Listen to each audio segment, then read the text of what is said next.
You may not realize it yet, but every time humanity enters a new cycle of collective tension, those who feel the most, the empaths, become the first to hear the tremors rising from the unconscious. And as we step into 2026, I want you to sense how something in you has begun to shift, not because you made a conscious decision, but because your deeper psyche has grown weary of carrying wounds that were never yours to begin with. You stand at the threshold of a strange liberation, as if some ancient weight is loosening in the bones, and the shadow that once clung to you no longer recognizes its host.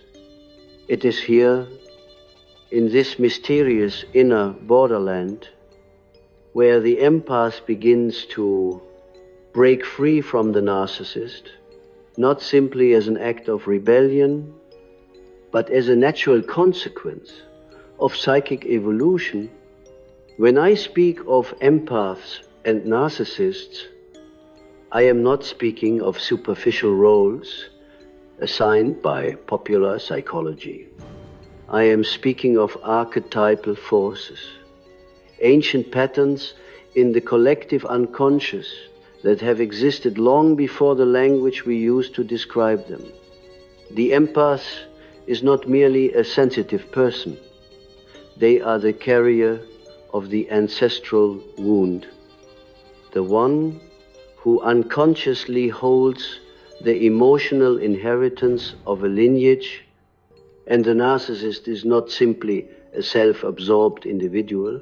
They are the embodiment of the unintegrated shadow, the forgotten hunger of the psyche to be seen, adored, and mirrored without ever risking the vulnerability of being truly known.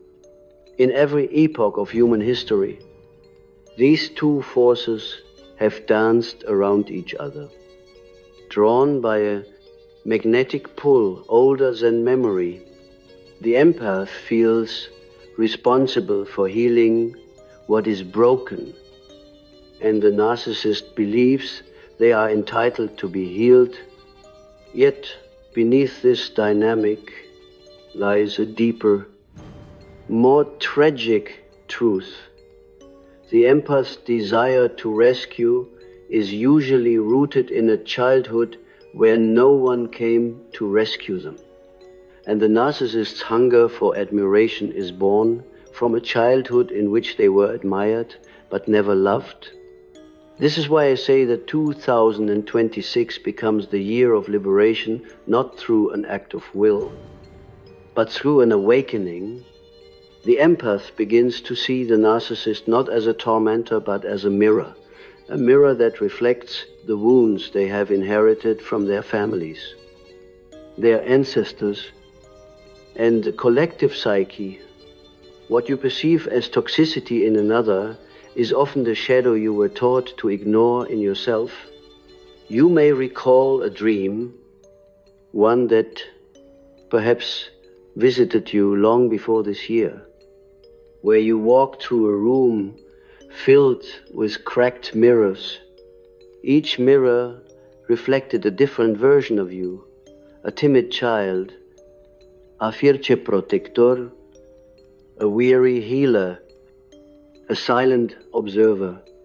In the corner of the dream, there stood a figure with a face blurred by light, familiar yet unreachable. That figure is the ancestral wound, the inherited pain that has shaped your capacity to feel so deeply. And if you look closely, you will notice that the narcissist in your life carries a striking resemblance to that blurred figure. You did not meet them by accident. The psyche does not waste time on accidents. When you first encountered them, there was a subtle recognition, an intuitive pull, as though something inside you whispered, I know this, and you did. Not the person, but the wound they carried. You knew the empty hunger in their eyes before you could articulate it. You sensed the fragility behind their grandiosity. You felt the child behind their cruelty. That ancient familiarity is a signature of the unconscious. It brings people together not for romance or companionship, but for psychic completion. Yet the empaths often enter such relationships believing they are the ones who must heal. They do not realize that the unconscious intends something very different. It wants them to remember the wound, not fix it in someone else. For the empath, the narcissist arrives as a living symbol of the pain they were forbidden to confront in their own history.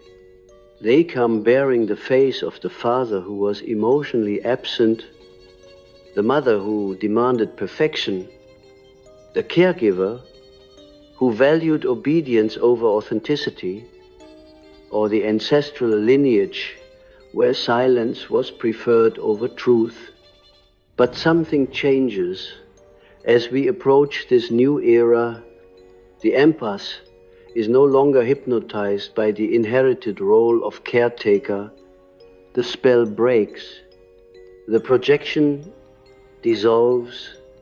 Where once the empath felt responsible for healing the narcissist's void, now they begin to ask the forbidden question, why do I believe I must sacrifice myself to be loved? This question is the true beginning of liberation. Not defiance, not anger, not escape, but inquiry. Many people fear asking such a question because it threatens the stability of the identity they have clung to for decades. The empath believes they are good because they bear the suffering of others. They believe they are compassionate because they tolerate pain in silence. They believe they are loving because they give beyond their capacity. But these beliefs are not virtues. They are chains forged in childhood.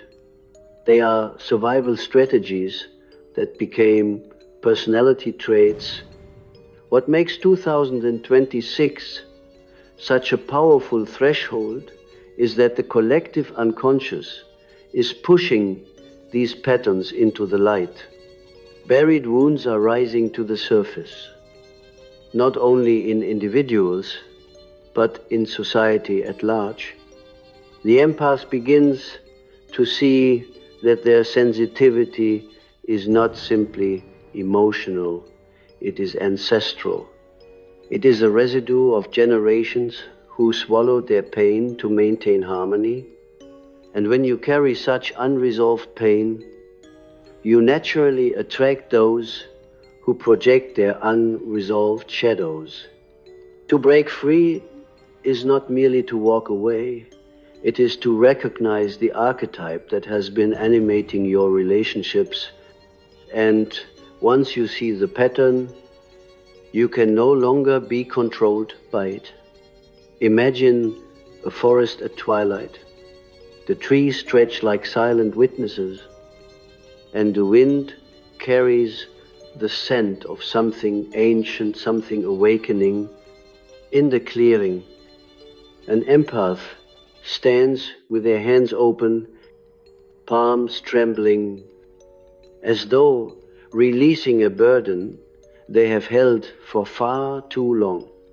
Nearby, a shadowy figure watches with puzzled eyes. The figure, the narcissist, is confused, for the empath has stopped shining their light into the void, and for the first time, the void begins to show itself for what it is, an emptiness that must be faced by the one who carries it, not by the one who empathizes with it.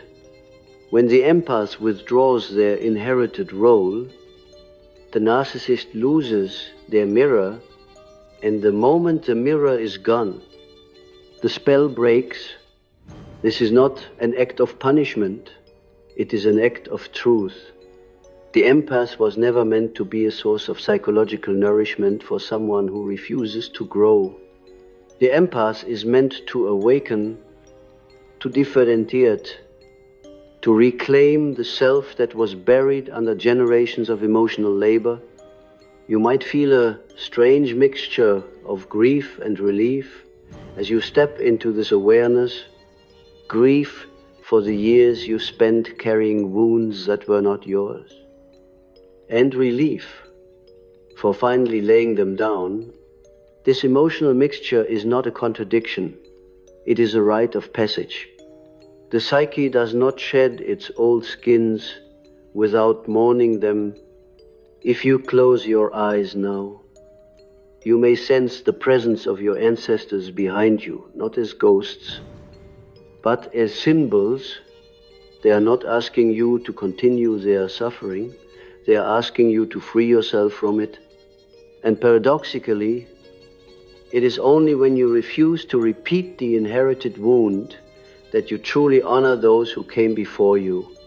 In 2026, the empath no longer bends under the weight of ancestral guilt.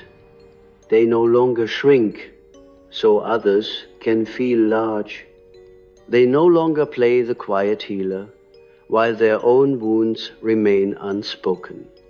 Instead, they begin to feel something unfamiliar yet profoundly natural, the right to exist without apologizing for their existence.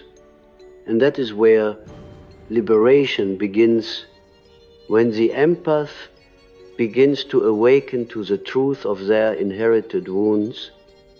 Something extraordinary happens inside the psyche. The unconscious, which for years has concealed its symbols behind relationships and projections, begins to reveal itself directly. What once appeared as the narcissist in the external world now shows its deeper inner face, the unprocessed shadow of the self, the unspoken grief of generations, the forgotten child who learned to survive by feeling everything and expressing nothing. You may notice this awakening in small, almost imperceptible ways.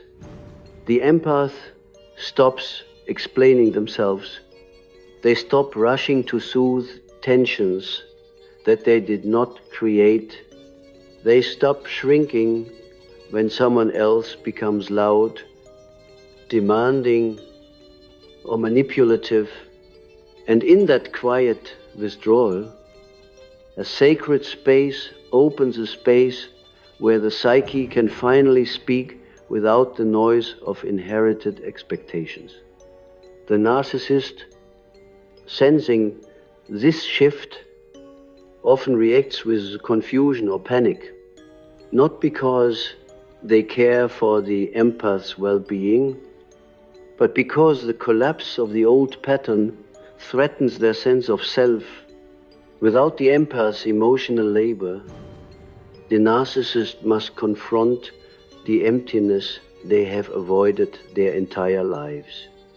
This emptiness is not a flaw, but a wound that calcified into grandiosity as a defense, a wound that refuses to feel, a wound that demands admiration to survive. But this is not your wound to carry.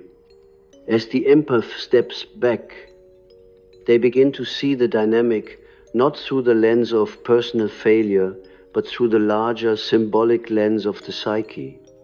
The narcissist is a figure in the inner drama, a character created to reveal the pain that the empath has been conditioned to hide. Once this is recognized, the empath no longer seeks validation or understanding from the narcissist. They no longer attempt to make themselves small enough to fit into someone else's limited emotional reality. Instead, They turn inward toward the dream. The symbol, the voice of the unconscious. In this phase of liberation, the psyche often sends dreams that feel unusually vivid, as if the unconscious is speaking in its original language. You might dream of wandering through an ancestral house, an old, creaking structure filled with rooms you have never seen before. In each room, you find fragments of memory, a cracked photograph, a piece of clothing, an object covered in dust. These items are not literal. They are symbols of what your lineage carried but could not resolve. And somewhere in the house, often at the top of a staircase or in a locked cellar, you encounter a shadowed figure with no face. This faceless figure is the inherited wound, the unresolved pattern that has echoed through your family. You may find its posture familiar, its presence hauntingly intimate, and if you observe closely, you will recognize that the narcissist in your waking life often speaks with the same tone, carries the same emotional hunger, or repeats the same unpredictable withdrawals. This is not a coincidence. The unconscious repeats what needs to be remembered until consciousness intervenes. Liberation is not forgetting the wound. Liberation is seeing it in 2026. The empath begins to detach emotionally, not out of coldness, but out of clarity. They have spent lifetimes, and in some cases, generations, playing the healer in relationships where the roles were unbalanced. Their value was measured by how much they could tolerate, how much they could forgive, how much they could give without collapsing. But this was never compassion. It was survival. The child who was never fully attuned learned to over-attune to others. The child who was never emotionally mirrored learned to become the mirror for everyone else. This is why the empath finds themselves entangled with narcissists. It is not a matter of fate, but of psychic compensation. The psyche seeks balance. What was missing in childhood is often reenacted in adulthood, not to punish the individual, but to awaken them.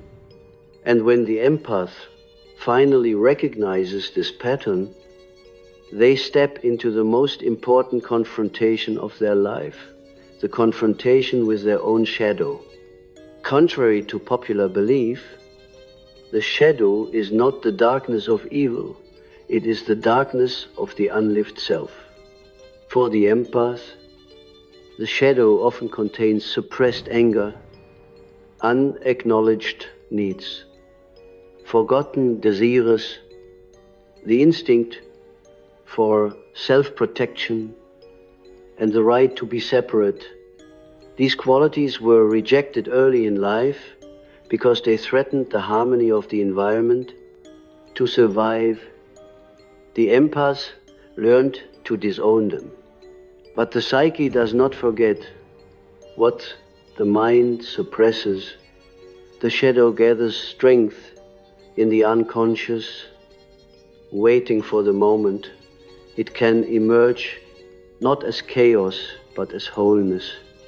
This emergence often begins with discomfort. The empath feels frustration where they once felt patience, resistance where they once felt compliance, clarity where they once felt confusion. These emotional shifts are not signs of becoming cold or selfish, as a narcissist might accuse. They are signs of becoming whole. Imagine a lantern hidden under layers of cloth. For years, the empath feared its brightness, believing it would disturb others. But as the cloth is removed one boundary at a time, one truth at a time, the lantern begins to illuminate not only the room, but the path ahead. The empath sees that their light was never meant to serve as a beacon for those who refuse to see themselves.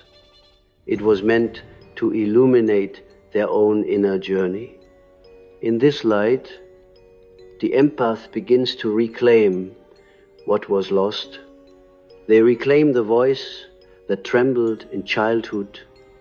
They reclaim the instinct that was muted to keep the peace. They reclaim the identity that dissolved in the presence of louder personalities. They reclaim the sovereignty that was traded for safety. This reclamation is not loud. It does not manifest as confrontation or dramatic exits. It manifests quietly, like the turning of a great wheel in the depths of the psyche. And because the change is internal, the external world begins to shift in response. The narcissist senses that something sacred has withdrawn. They may attempt to pull the empath back into the old dynamic, using the familiar tools of guilt, confusion, or emotional bait.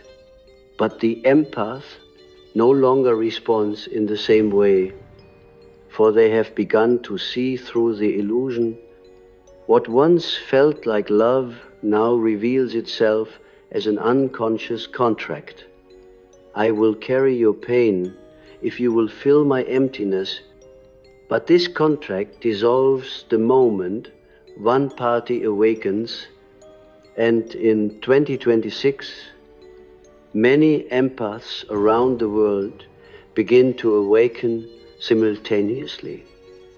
Influenced by the collective shift in archetypal energy, the healer archetype is evolving, the wounded child is transforming, the ancestral pattern is loosening its grip.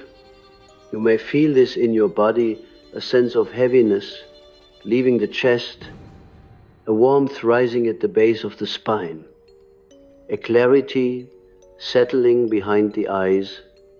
The body speaks the language of truth long before the mind does. It tells you when a relationship is aligned with your growth and when it is merely repeating an old wound. If you listen closely, you will notice that your body has been telling you for years what your mind needed time to understand. It tells you through the tightening of the stomach when you anticipate someone's reaction, through the dull ache in the heart when your boundaries are crossed, through the exhaustion that follows a conversation where you were not allowed to exist, through the deep silence that follows the realization that you were never truly seen. This physical wisdom is the bridge between the conscious and the unconscious.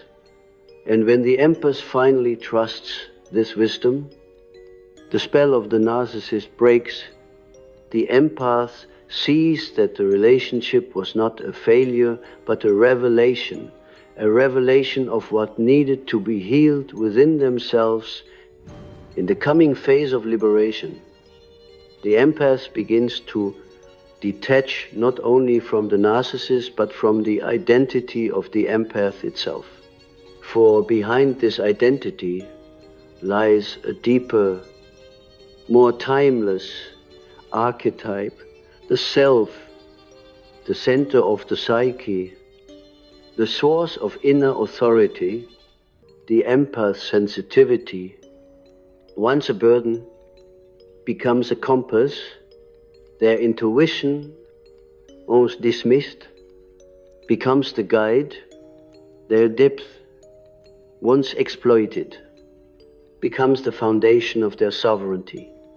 The narcissist fades, not because the empath pushes them away, but because the empath grows beyond the need for external validation or emotional entanglement.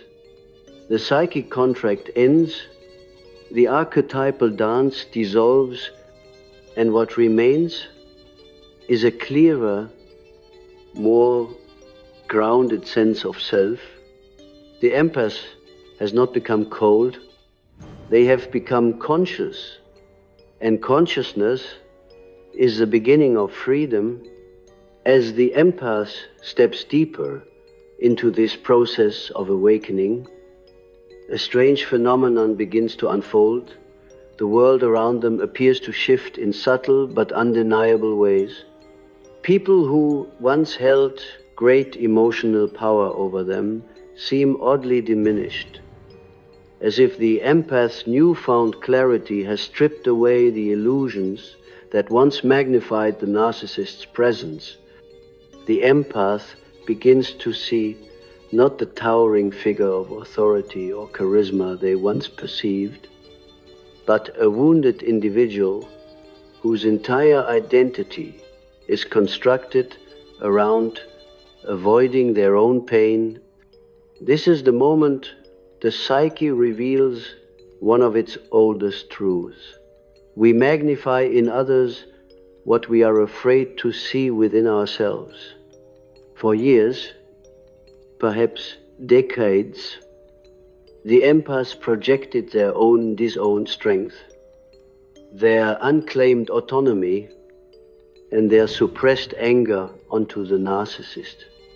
The narcissist appeared powerful because the empaths refused to embody their own power.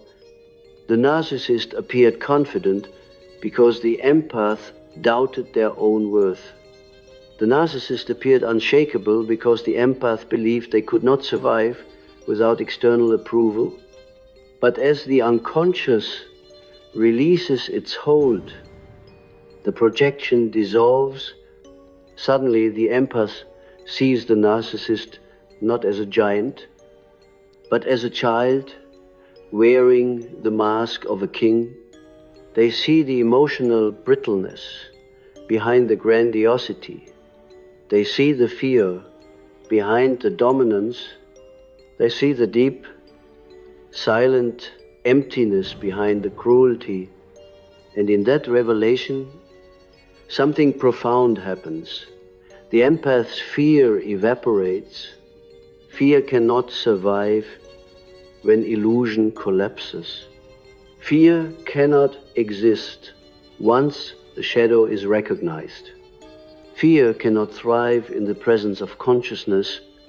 When I speak of the empath breaking free in 2026, I do not refer to a dramatic confrontation or theatrical escape.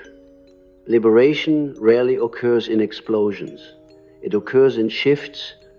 The chains fall not with noise, but with understanding. The empath wakes up one morning and realizes that the narcissist no longer occupies their mind, no longer dictates their emotions, no longer shapes their sense of self.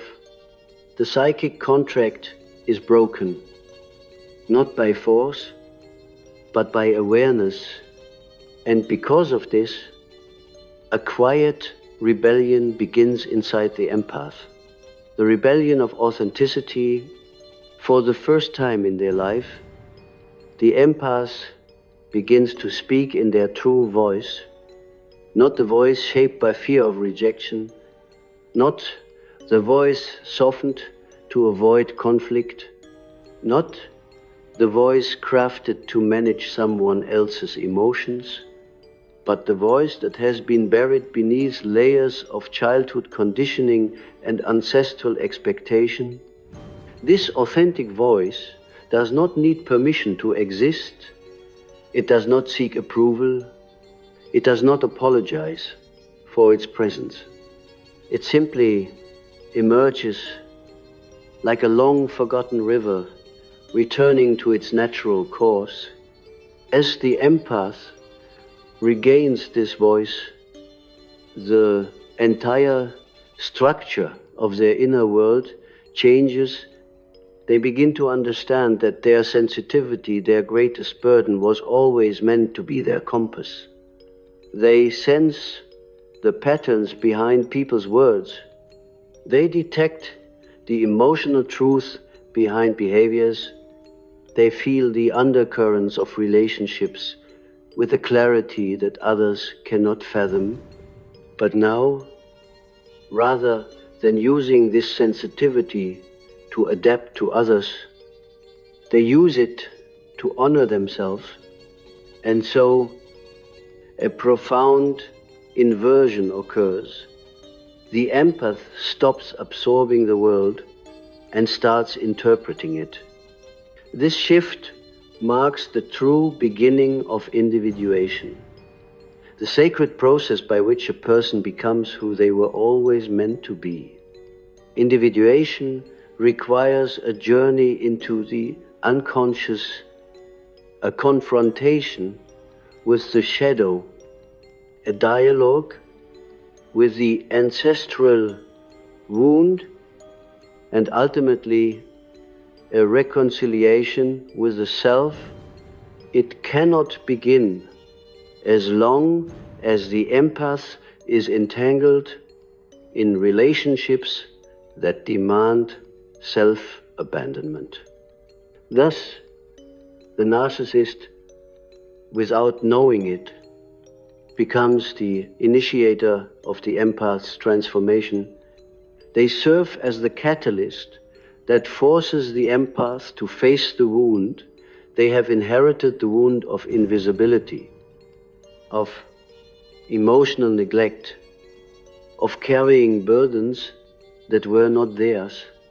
In this way, the narcissist is not the villain of the story, but the messenger of the psyche. They bring to the surface what the empath has tried to outrun, but the message is not meant to bind the empath. It is meant to free them.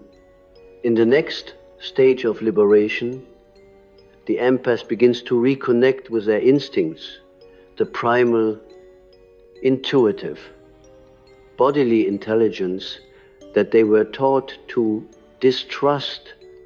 Empaths often grow up in environments where instinct was overridden by obligation. They learn to override the tightening in their gut, the burn in their chest, the whisper of intuition saying something was wrong.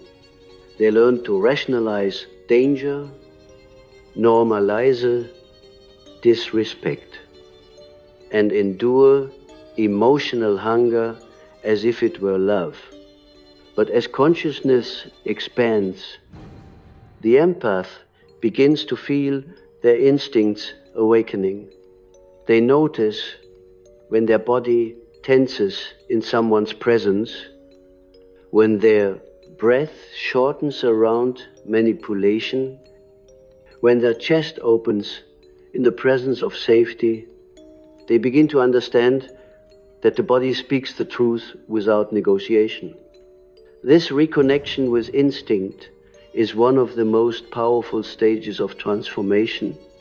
For the empath, instinct has always been there, but it was buried under the noise of old trauma. Now, as the trauma dissolves, instinct returns as an inner guardian, an ancient archetype whose task is to protect the emerging self. At this point, the narcissist's tactics, the guilt-tripping, the silent treatment, the emotional baiting lose their power, not because the empath fights back, but because the empath no longer responds. Their nervous system is no longer hijacked by old patterns. Their mind is no longer clouded by inherited guilt. Their heart is no longer held hostage by the wounds of their lineage, and as the narcissist's control collapses, something even more profound rises within the empath, a sense of selfhood that is no longer defined by suffering. This is an unfamiliar sensation for those who have spent their lives in emotional labor. The empath may feel disoriented at first, a kind of spaciousness where the old pain once lived.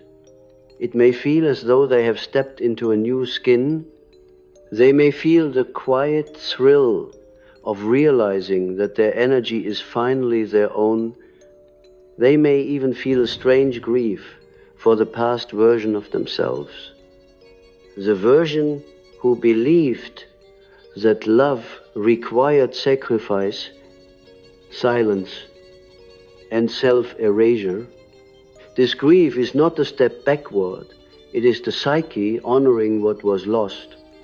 If you pay attention to dreams, during this stage, you may notice a recurring symbol, a door, sometimes old, wooden and heavy, sometimes glowing with light behind its edges, sometimes locked, sometimes open, sometimes slightly ajar.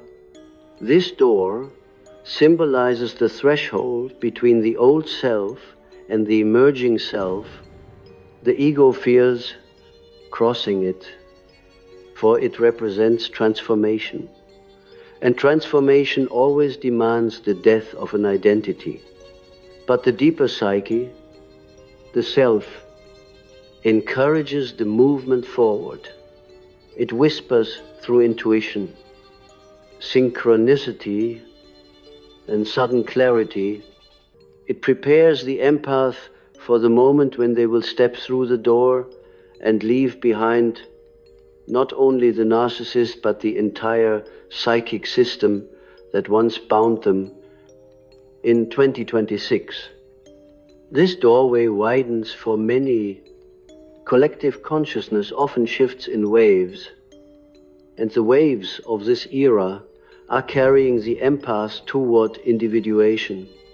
The energy of the time supports the releasing of intergenerational trauma, the dissolving of inherited roles, the reclamation of authentic identity. What once felt impossible standing firm, setting boundaries. Honoring instinct now feels natural, even necessary. The empath does not become hardened, they become whole, and wholeness is the true cure for the inherited wound. When the empath reaches this stage, their presence begins to change. People notice it, even if they cannot explain it. The empath no longer vibrates with a subtle desperation to be needed. They no longer dim their light to avoid attention. They no longer mold themselves to match the emotional climate of others. Their energy becomes grounded, souverän, unmovable. They radiate a calmness that comes not from avoidance, but from integration. And ironically, this is when the narcissist often returns, drawn by the very wholeness they once feared. But the empath sees through this return. They no longer interpret it as love or destiny or unfinished business. They see it as the final echo of a story that is ending. And when the empath refuses to re-enter the old dynamic, the narrative collapses completely. The empath steps through the symbolic door. The wound loses its authority. The lineage breathes a sigh of release. The self becomes the center of the psyche once more. In this new landscape, the empath does not look back with bitterness. They look back with understanding.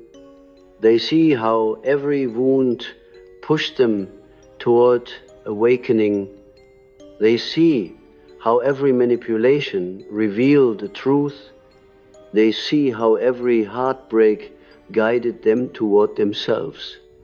And in that understanding, the empath finally discovers the deepest secret of all. They were never breaking free from the narcissist. They were breaking free from the part of themselves that needed the narcissist.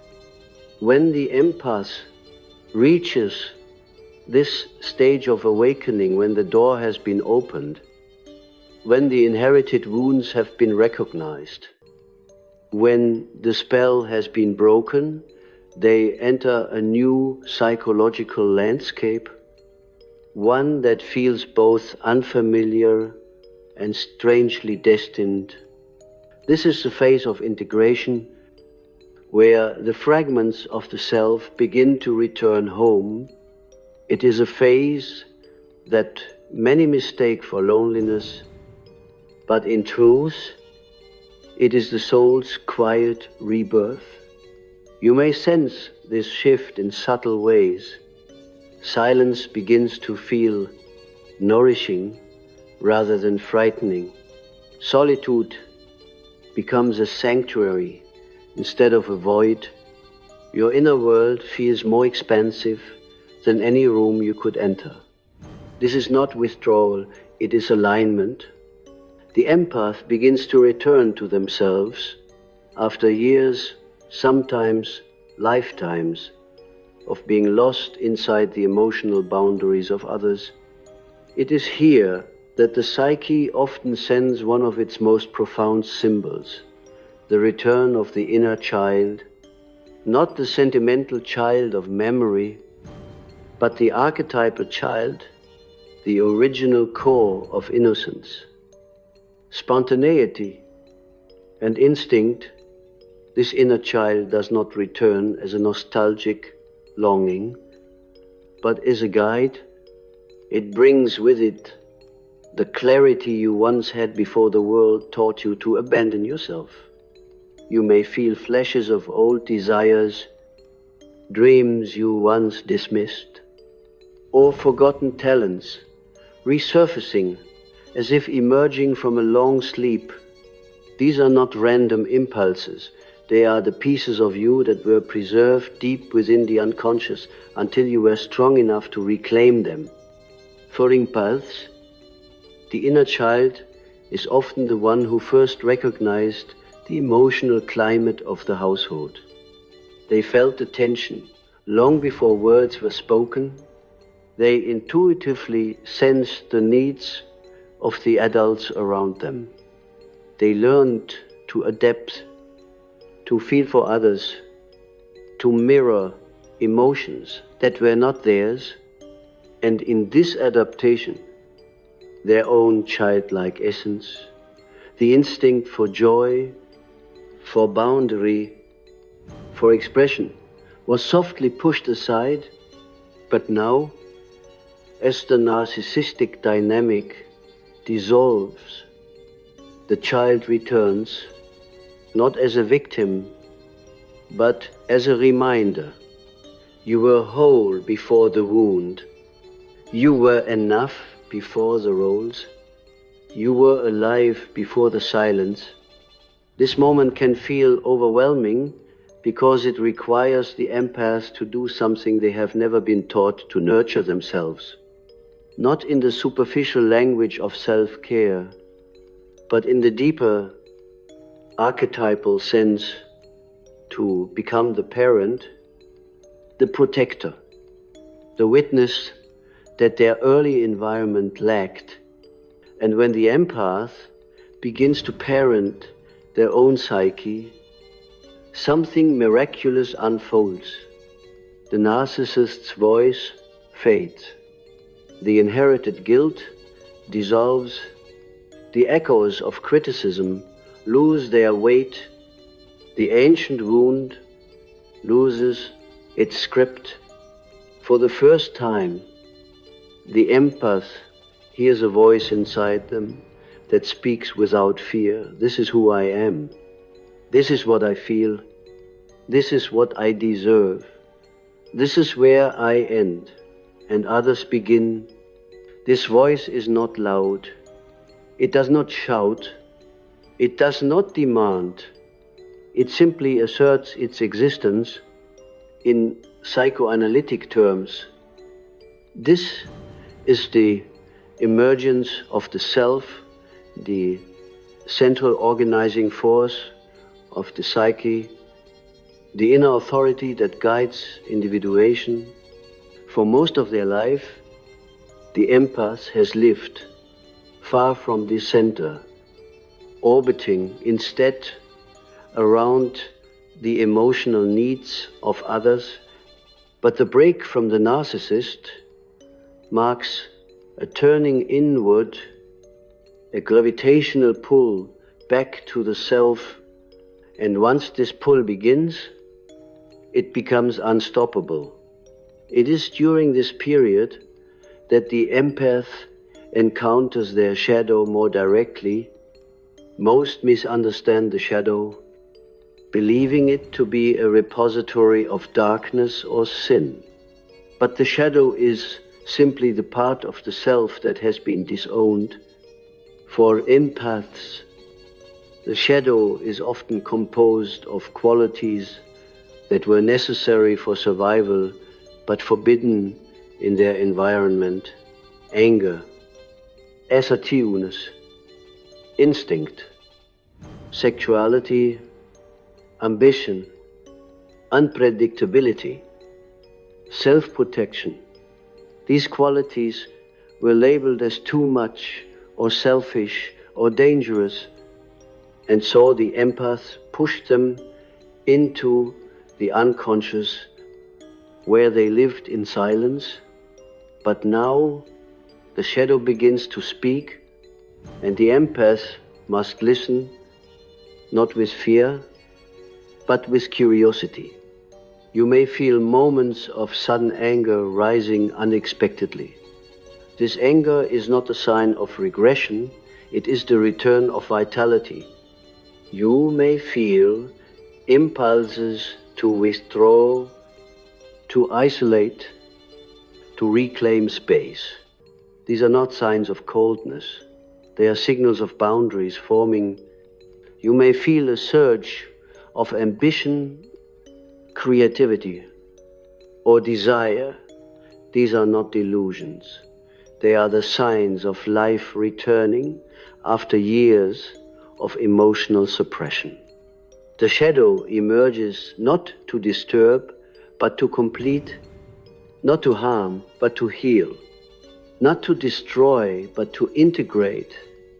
And when integration begins, the empath undergoes one of the most transformative psychological metamorphoses. They awaken their inner authority. For the first time, the empath no longer asks, is this choice acceptable? Will this upset someone? Will this disappoint someone? Will this make me unlovable? Instead, the question becomes startlingly simple. Is this true for me? This is the question that collapses the entire narcissistic structure. The narcissist's influence depends upon the empath's self-doubt. Without it, the dynamic cannot survive.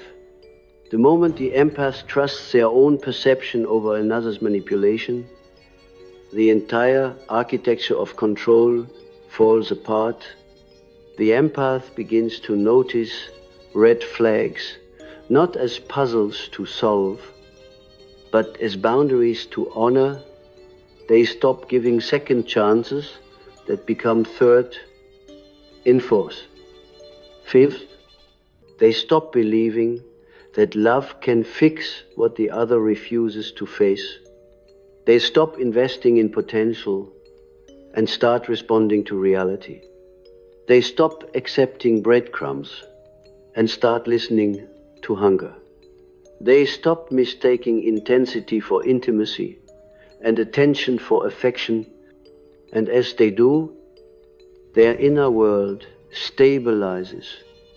Their emotional landscape becomes clearer. their nervous system becomes calmer, their intuition returns to its natural strength. During this stage, you may dream of a journey, a road stretching into a wide horizon, or a bridge over a dark river, or a train leaving a station as you watch through a window. These dreams symbolize the movement of the psyche from one psychological era to another. The old self stands on one side of the bridge, the emerging self stands on the other. Crossing the bridge is not a single moment but a process, a slow shedding of what no longer fits. And as you cross, you may feel moments of grief. Even if the narcissist is no longer physically present, this grief is not for the relationship, but for the version of yourself who endured so much. The psyche grieves, not for loss, but for release. And in this release, something long denied becomes possible. The empath learns to desire without fear. Desire has been dangerous in the empath's history. To want something was to risk disappointment. To ask for something was to risk rejection. To need something was to risk abandonment. And so desire was buried. But as the empath enters this new stage, desire returns, not as desperation, but as expression. You may feel desires that surprise you for solitude, for expression, for intimacy, for creativity, for stillness, for truth. None of these desires are random. They are the seeds of the next version of your life. In this stage, relationships begin to take on new meaning. The empath no longer tolerates the energetically imbalanced, the emotionally unavailable, the manipulative, the performative. They begin to recognize a new type of resonance, a gentler, quieter, deeper connection that does not demand self-abandonment. They sense the presence of individuals who are not threatened by depth, who do not feed on attention, who do not collapse in vulnerability, who do not weaponize wounds. These connections feel unfamiliar. At first, they lack the adrenaline of chaos, the pull of trauma bonding, the intensity of emotional volatility, but they bring something far more valuable: safety. And safety, for the empath, is the foundation of genuine intimacy. As the empath integrates their wounds, they begin to attract those who have integrated theirs. This is not magic or destiny, it is resonance. The inner world determines the outer encounters. When the empath was fragmented, they attracted fragmentation. Now that they are becoming whole, they attract wholeness. And in this wholeness, something becomes clear. The empath was never meant to save the narcissist. They were meant to save themselves. For when the empath saves themselves, the ancestral wound dissolves and a lineage begins to heal. The empath becomes the one who breaks the cycle, not through confrontation, but through consciousness. And in doing so, they become what the psyche has always intended them to be. Not the healer of others, but an awakened steward of the soul. When the empath reaches the final threshold of liberation, Something subtle yet monumental shifts within the psyche. It is not triumph, nor victory in the ordinary sense. For the journey was never about defeating another. It is a quiet, inward unfolding like the petals of a night-blooming flower opening under the secret guidance of the moon.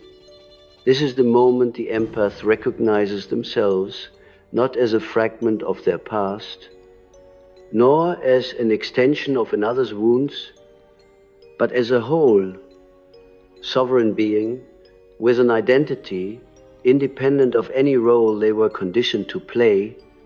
In this culmination, the world feels different because the one perceiving the world has changed. What once felt heavy now feels spacious.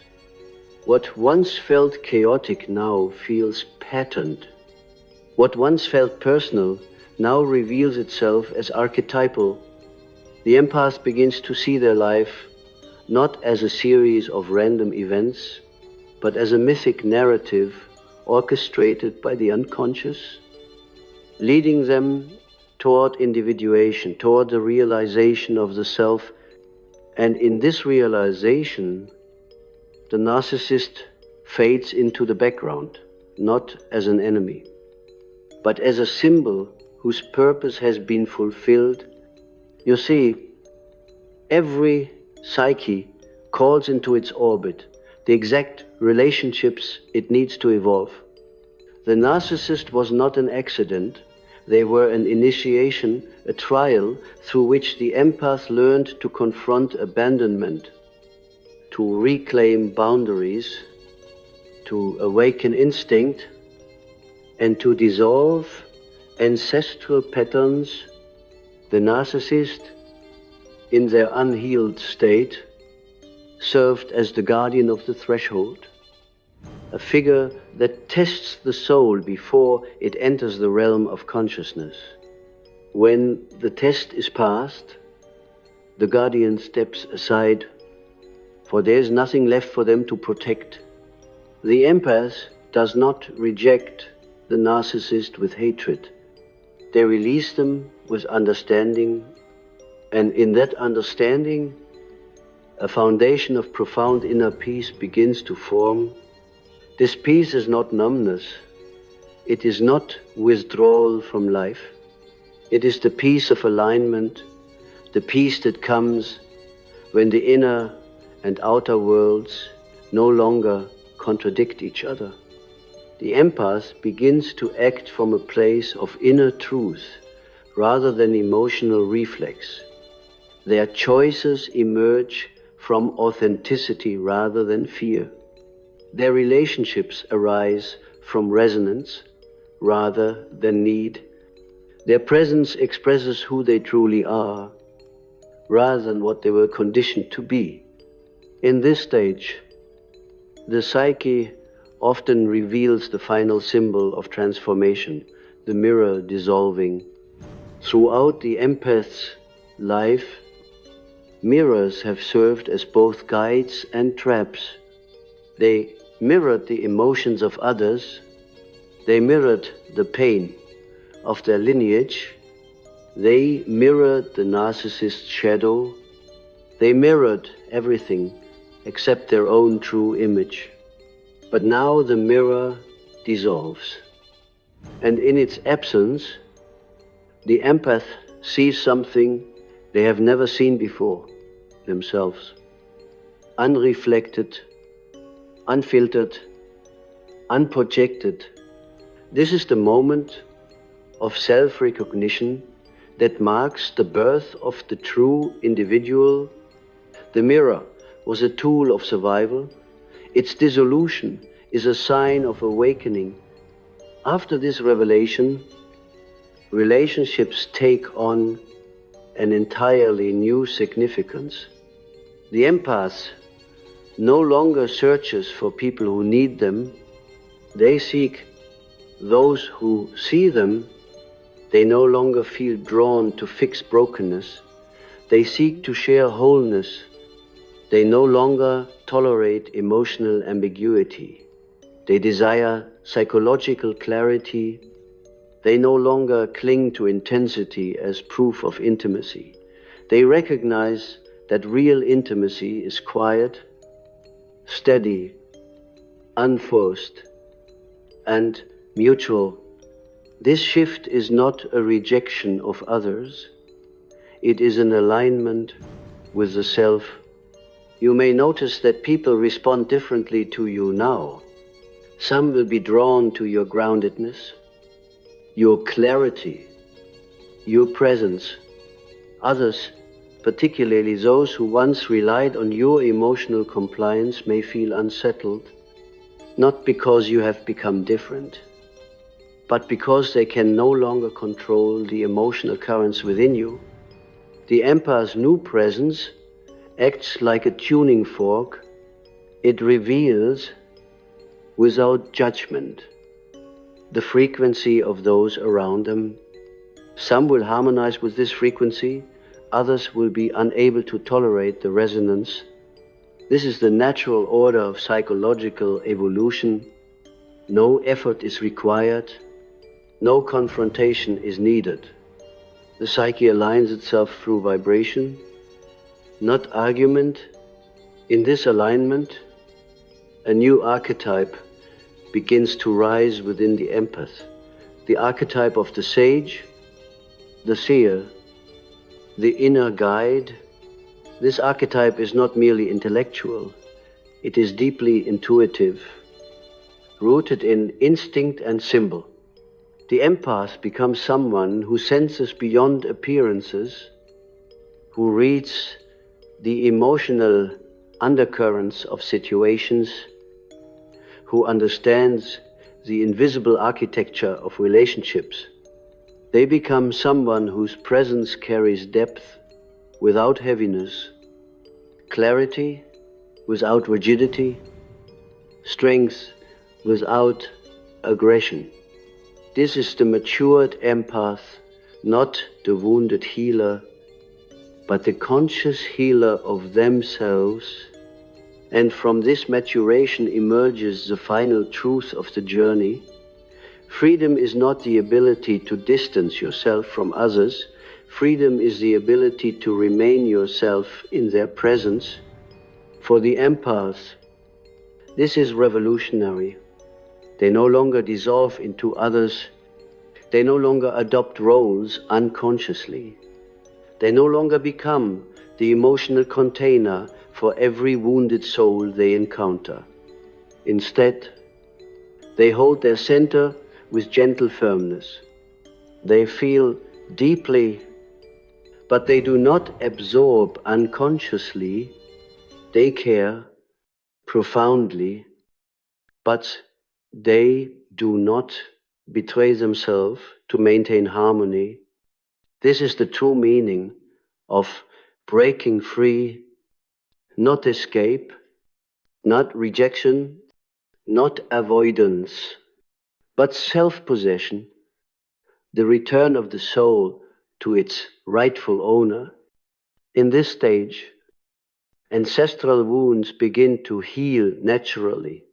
What once felt like an inherited burden now feels like an inherited gift, the gift of depth, intuition, emotional intelligence, and spiritual sensitivity.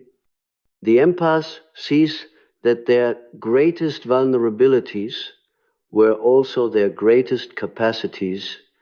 Their sensitivity was never the problem. It was the lack of boundaries that distorted it.